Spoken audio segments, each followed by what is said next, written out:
In today's tech tip, I'll be showing you how to adjust the size of icons in the control center of your iPhone 16 or iPhone 16 Pro. So what you want to do is just go and swipe down from the top right corner to open the control center, and then long press an empty space. That's going to launch the control center editor.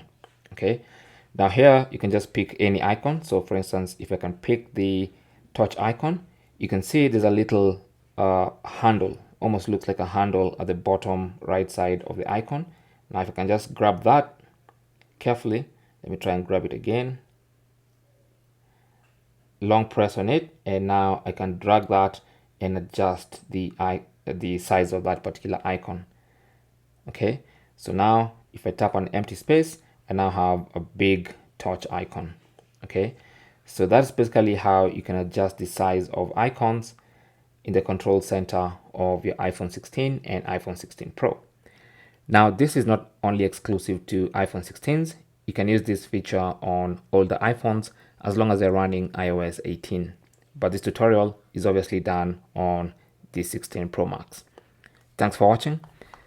Comments and questions down below. And if you found this useful, then feel free to leave a like and subscribe for more tips. And I'll talk to you guys in the next one. Good luck.